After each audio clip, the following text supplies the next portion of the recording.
Bonjour à toutes et à tous, bienvenue sur Grand Littoral TV, votre chaîne d'information en régional. Un invité en notre compagnie pour les 7 prochaines minutes, Bruno Lee. Bonjour.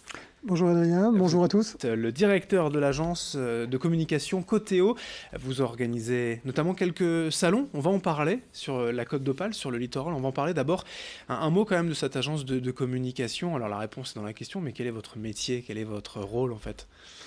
Donc une agence de communication, je dirais, que je qualifierais de généraliste. Nous sommes dans des villes de taille moyenne, Calais, Boulogne, Dunkerque essentiellement, même si nous avons depuis quelques années des activités également en métropole lilloise. Généraliste pour répondre aux attentes de nos clients. Donc l'activité principale à la jeunesse de la société, c'est la commercialisation de Radio 6 sur la Côte d'Opale. Et c'est une activité qui est toujours aussi prenante et passionnante pour nous. Et nous sommes aussi depuis le début, depuis 1989, et donc l'agence fête d'ailleurs ses 30 ans cette année, des activités de création d'événements, mariage, auto, habitat, vignerons et quelques autres. Avec un bon développement, du coup, si je comprends bien, depuis 30 ans. Si vous deviez me donner quelques idées en termes de salariés, d'événements, chiffres d'affaires, pourquoi pas, pour voir un petit peu à quel point la société a grandi. Alors, on a dû organiser à peu près 150 pour l'instant salons grand public, et nous serons le 3 décembre à Roubaix sur la 41e édition d'un salon entreprise et territoire. Donc au total, à peu près déjà 200 manifestations. Ça, c'est pour les événements les plus récurrents, mais il nous est arrivé d'organiser aussi des choses totalement atypiques, comme par exemple des pistes de luge avec de la vraie neige 2 années de suite dans un centre commercial très connu de la Côte d'Opale. Et c'était d'ailleurs une première en Europe. Et cette manifestation avait d'ailleurs remporté le Grand Prix des animations de centres commerciaux de France. Voilà, ça c'est plutôt, je dirais, pour le fun, mais aussi des retransmissions de matchs de l'équipe de France de football sur des écrans géants avec à chaque fois 1500 ou 2000 personnes.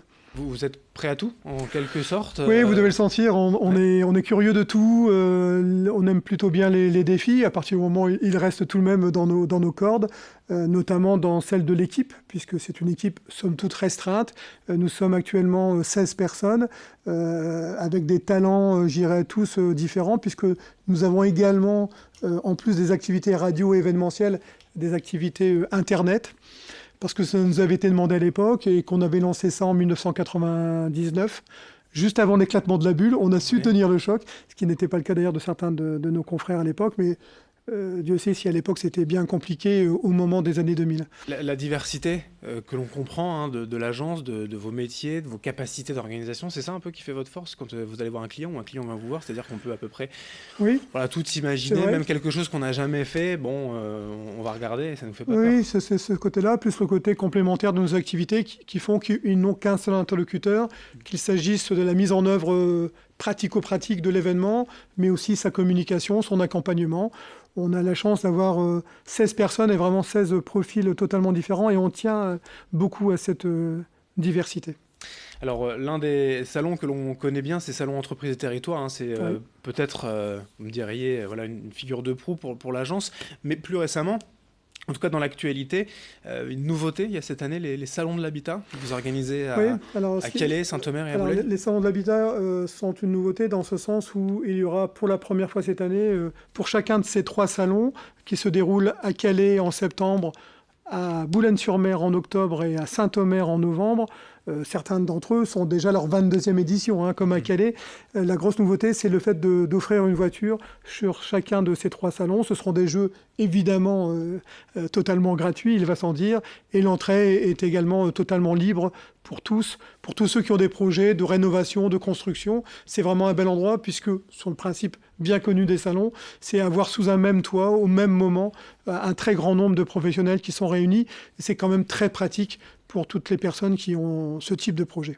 Il n'y a pas non plus pour l'instant de révolution de l'organisation même du Salon de l'Habitat, mais c'est toujours le principe quand même de pouvoir tout avoir, et c'est des entreprises locales?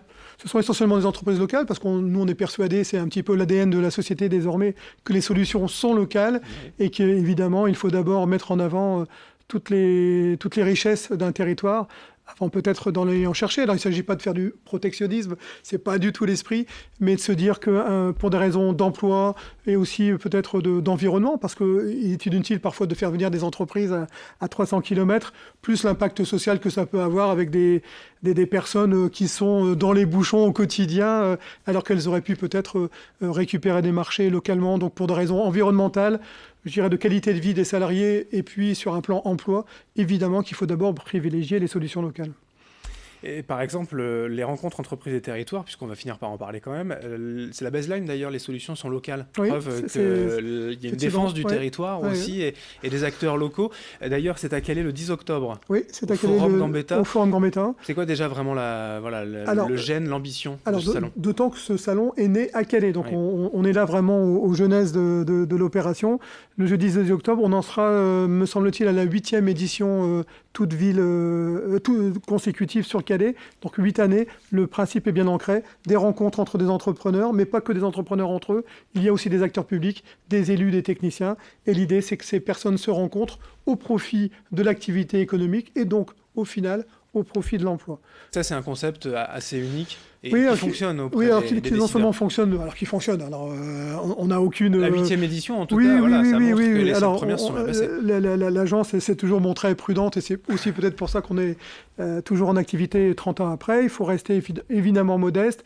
Nul ne sait ce que sera Entreprises et Territoires dans un an ou deux. Ce qui est certain, par contre, c'est que ça fonctionne actuellement excessivement bien. Nous sommes sur 12 villes et nous sommes même maintenant sortis des Hauts-de-France. En décembre l'année passée, nous organisions un salon Entreprises et Territoires, rien que ça, à Aix-en-Provence. On en est encore, nous, les premiers surpris. Et voilà, c'était au hasard des rencontres, mais des rencontres qu'on a bâties, et à Reims, en Champagne, le 14 novembre prochain. Bon, toutes les infos, en tout cas, pratiques pour que l'on puisse en savoir plus sur ces salons Entreprises et Territoires sont sur Internet, Coteo également. Oui, alors le site Internet d'Entreprises et Territoires porte tout simplement ce nom-là, www.entreprisesetterritoires.com, et Coteo, la même chose, www.coteo.com. Et merci encore à vous, donc Bruno Ly, directeur de l'agence de communication Coteo, d'être venu aujourd'hui sur Grand Littoral TV pour nous parler de tout ça. Merci à Grand Littoral. Merci à vous de nous avoir suivis. Dans un instant, l'information continue.